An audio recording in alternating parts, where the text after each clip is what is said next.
अब देखिए, जेडीयू के अध्यक्ष तो बन गए हैं नीतीश कुमार, लेकिन उनके सामने बहुत ज्यादा चुनौतियां हैं। वो चैलेंजेस उनके सामने क्या क्या हैं, एक एक करके आपको बताते हैं, क्योंकि टाइमिंग देखिए, पार्टी में एकजुटता को बरकरार रखना चुनाव से पहले ये एक बहुत बड़ी जिम्मेदारी और बहुत बड़ा चैलेंज उनके पास है। बिहार की राजनीति में स्थिति को मजबूत करना भी लगातार नीतीश के लिए एक बड़ा चैलेंज रहेगा, क्योंकि जेडीयू की स्थिति जो हम देख रहे हैं 2010 से अगर आप देखें तो वो लगातार उसका जो ग्राफ है वो गिर रहा है। बिहार में बीजेपी और आरजेडी से मुकाबला, अब देखिए राष्ट्रीय नेता के तौर पर अपनी छवि को पेश करना यह भी एक बड़ा चैलेंज रहेगा। पार्टी के लिए रोड मैप को तैयार करना कि किस धर्रे पर पार्टी आगे बढ़ेगी, पार्टी का राष्ट्रीय स्तर पर विस्तार करना, ये कुछ बड़े चैलेंजेस हैं जिनका सामना जो है नीतीश कुमार को अध्यक्ष पद संभालने के बाद करना होगा। नीतीश जी के पास आपको सीधा लेकर चलते हैं। नीतीश जी, आप कार्यकर्ताओं से बात कर रही थी, आप उनसे जरा पूछिए।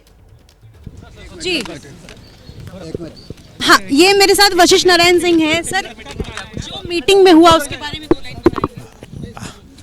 अध्यक्ष का भार माननीय नीतीश कुमार जी को सौंपा गया और ये पार्टी तो नीतीश जी ने जिस ढंग से इस पार्टी को और जो कार्यक्रम नीतीश कुमार जी ने बिहार में किया है उसी कार्यक्रम को आज दूसरे जगह दूसरे पार्टी के लोगों ने इंडिया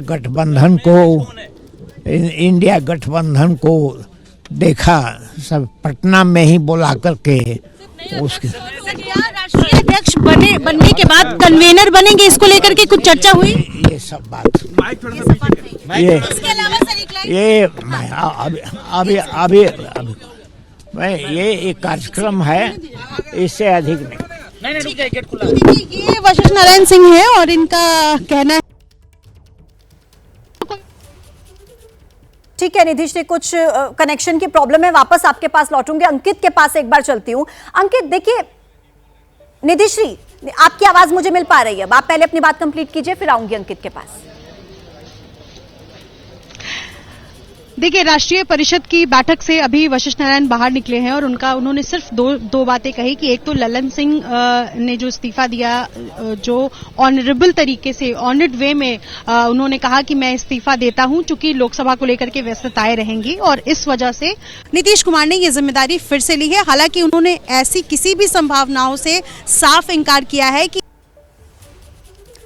ठीक है नीतीश जी, कुछ नेटवर्क की दिक्कत है, मैं लौट रही हूं आपके पास। अंकित, एक बात को और समझना चाहेंगे, क्योंकि एक और फैक्टर है जो मुझे लगता है कि बहुत ज्यादा इंपॉर्टेंट है। जब ललन सिंह अध्यक्ष थे तो कई ऐसे नेता थे जो नीतीश कुमार के करीबी थे, लेकिन वो नाराज थे और उन्होंने पार्टी से इस्तीफा भी दिया। क्या अब नीतीश कुमार के दोबारा से अध्यक्ष बनने के बाद हो सकता है, जिस तरीके से हम कह रहे हैं कि एकजुट करना है पार्टी को, तो उन नेताओं की भी वापसी हो सकती है क्या फिर से एक बार? अंकित,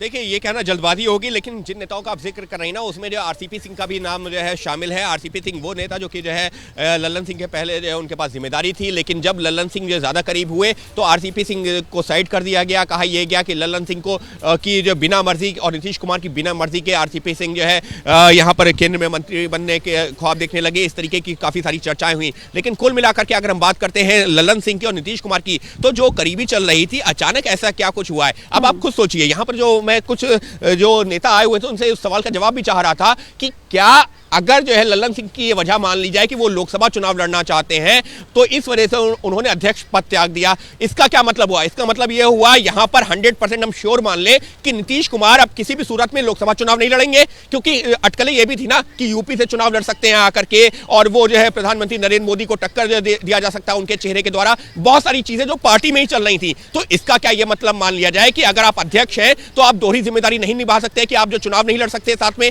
तो अगर ये है तो नीतीश कुमार फिर चुनाव नहीं लड़ेंगे, तो जिस पर बहुत सारे नेताओं ने चुप्पी साध ली, कहा कि ये नीतीश कुमार तय करेंगे, अभी पार्टी के जो वरिष्ठ नेता हैं वो बैठ करके तय करेंगे। लेकिन अपने आप में सवाल तो खड़े होते हैं ना, ये रीजन देना कि मुझे अपने क्षेत्र में काम करना है और इस वजह से मैं अध्यक्ष पद की जिम्मेदारी नहीं संभाल सकता, क्योंकि जो पूरे देश में आप ये जेडीयू की बात की जाए तो ऐसा नहीं है कि पूरे देश की पार्टी है, वो राज्य की, बिहार की बात की जाए या यूपी की बात की जाए, कुछ एक सीटों पर लड़ती है, गिनी चुनी जो सीटों पर चुनाव लड़ा जाता है। तो ऐसे में ये कहते हुए कि मुझे जो है अपनी सीट पर फोकस करना है, अध्यक्ष पद छोड़ रहा हूं, वो बात खत्म नहीं हो रही है। ये बहुत ही इंपॉर्टेंट फैक्टर्स हैं जिनका जिक्र हम लगातार कर रहे हैं, और सवाल उसके बाद भी यही बना हुआ है कि आखिर नीतीश कुमार की तरफ से ये इतना बड़ा डिसीजन क्यों लिया गया, इसके पीछे की असली वजह है क्या।